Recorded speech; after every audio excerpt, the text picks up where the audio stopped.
Coucou tout le monde. Aujourd'hui on se retrouve pour le 11e jour de ce défi. Je vais vous parler rapidement de deux bouquins que j'ai adorés. Donc le premier bouquin dont je vais vous parler, je l'ai acheté en 2010-2011, c'est La Caïna de Gisèle Halimi. J'adore ce bouquin. Pourquoi? Parce qu'en fait, déjà j'adore cette femme. Gisèle Halimi, elle a un parcours absolument extraordinaire.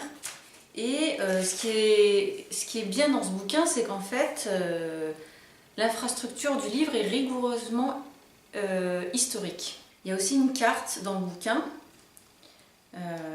qui retrace en fait toute l'épopée de cette femme qu'on appelle la Caïna, mais en fait elle a plusieurs noms.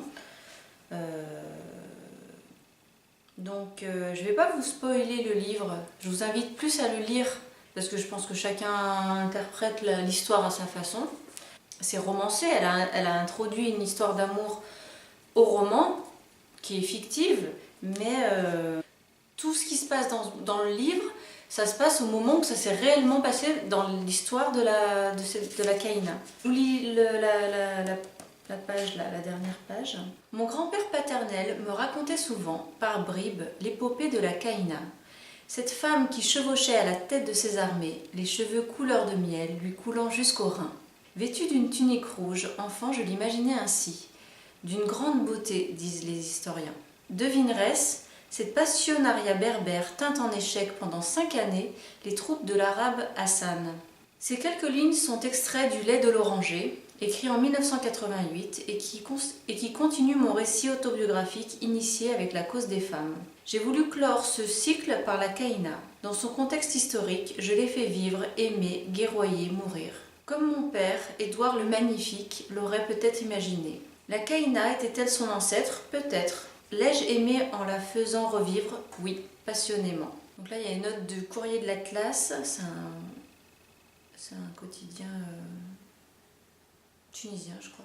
Dans ce roman passionnant et richement documenté, l'auteur retrace l'épopée de la plus célèbre Amazone d'Afrique du Nord, la Caïna, reine des Aurès, farouche, guerrière et femme passionnée.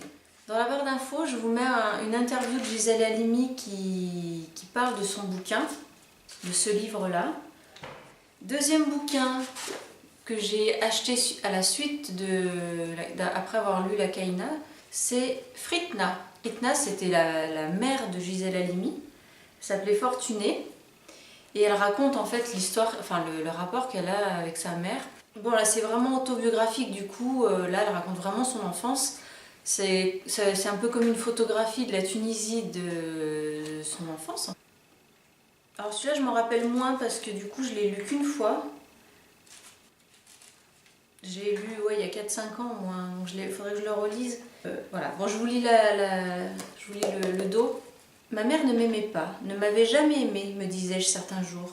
Elle dont je guettais le sourire, rare, et toujours adressé aux autres, la lumière noire de ses yeux de juive espagnole, dont j'admirais le maintien altier, la beauté immortalisée dans une photo accrochée au mur, ou dans des habits de bédouine, ses cheveux sombres glissant jusqu'aux reins, d'immenses anneaux aux oreilles. Elle, ma mère, dont je frôlais les mains, le visage pour qu'elle me touche, m'embrasse enfin. Elle, ma mère, ne m'aimait pas. Livre d'émotion, mais aussi de violence, où le mythe de l'amour maternel vole en éclats et où, malgré les substituts, se construit une personnalité en révolte contre l'injustice. Je crois que c'est dans ce bouquin-là qu'elle explique qu'elle fait une grève de la faim parce qu'en fait sa mère lui oblige à faire le ménage dans la maison, de faire le lit de ses frères, machin, etc. Elle se révoltait du milieu dans lequel elle était et du coup c'est ce qui l'a poussée après à faire des études et à devenir l'immense avocate qu'elle a été. Et le troisième bouquin, donc ça n'a rien à voir, c'est pas un bouquin, c'est pas un roman, c'est un bouquin que j'ai acheté il n'y a pas longtemps. On change complètement de registre. Je pense que je vais vous en parler demain parce que du coup ça aura plus de sens. Parce que c'est intéressant, on peut savoir de quel signe astrologique on est. Il y a très très peu de documentation écrite sur ces horoscopes-là. Mais là c'est vraiment bien expliqué. Dans l'horoscope traditionnel, Bon, bah, il y a les signes astrologiques classiques hein, qu'on connaît, Gémeaux, Bélier, etc. Et bah, dans l'horoscope arabe, en fait, ce sont des armes. Ça représente notre attitude face à la vie, comment on se bat dans notre vie pour arriver à ce qu'on a envie de faire.